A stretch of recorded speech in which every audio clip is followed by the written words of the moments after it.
So కాబట్టి వీళ్ళందరూ కూడా నా మీద పగబట్టున్నారు కాబట్టి నాకు ప్రాణహాని ఉంది.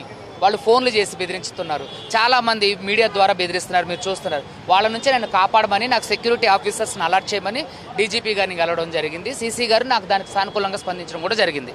ప్రధానంగా ఈ కేసులో మంగ్లీది ఎలాంటి పాత్ర లేదని తను చెప్తుంది. కేవలం ఈ సినిమాలకు వెళ్ళాలనే ఒక ఆలోచనతోనే మంగ్లీ పైన ఆరోపణలు చేస్తే ఫేమస్ అవుతాననే ఉద్దేశంతోనే మీరు ఇలాంటి ఆరోపణలు చేస్తున్నారని మంగ్లీ అంటున్నారు. నేను చాలా సినిమాలలో యాక్ట్ చేశానండి. నాకు చాలామంది డైరెక్టర్లు ఫ్రెండ్స్ ఉన్నారు, చాలామంది హీరోలు ఫ్రెండ్స్ ఉన్నారు, చాలామంది బుల్లితెర ఆర్టిస్టులు ఫ్రెండ్స్ ఉన్నారు. సినిమాల్లోకి వెళ్ళాలంటే వాళ్ళ దగ్గర నుంచి వెళ్ళకోకుండా దీని నుంచేనే వెళ్తానా, నాకు ఈ అంశం నుంచేనే వెళ్తానా? ఇవన్నీ కూడా అసత్య ఆరోపణలు. నిరూపించడానికి ఒక ఆధారం చూపించమనండి. ఇంకొకటి ప్రధానంగా నాకు పలానా షో అంటే ఇంట్రెస్ట్ అని, నాకు ఆల్రెడీ అంతకుముందే ఆ షో నుంచి అవకాశం వచ్చింది, కొన్ని కారణాల వల్ల అది ఆగిపోయింది. సో ఇంకా చాలా ఉన్నాయండి, అవి నా వ్యక్తిగతం. కేసుకి ఏంటిది, ఇవి అంత అప్రస్తుతం కదా.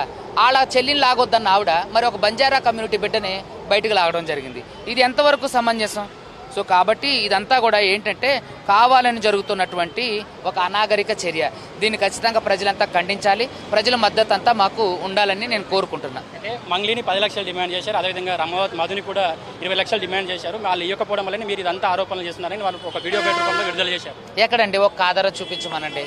ఒక్క ఆధారం ఎలా డిమాండ్ చేశా? ఫోన్లో డిమాండ్ చేశానా, వ్యక్తిగతంగా డిమాండ్ చేశానా, లేకపోతే ఎక్కడ కలిసి డిమాండ్ చేశా, ఎప్పుడు కలిసి డిమాండ్ చేశా, ఎవరి మధ్య డిమాండ్ చేశా, ఏ సందర్భంలో డిమాండ్ చేశా? సో ఇదంతా ఏంటంటే అనాగరికంగా నా మీద అంటే కేసులో నాకు న్యాయవాదిని బెదిరింపుల చర్యలకు పాల్పడడం కాబట్టి హైకోర్టులో కేసు వేయడం, మాకు అనుకూలంగా ఆర్డర్ రావడం కూడా జరిగింది. ఇదంతా ఏంటంటే ఈ కేసును పక్కదారి పట్టించే కార్యక్రమాలు.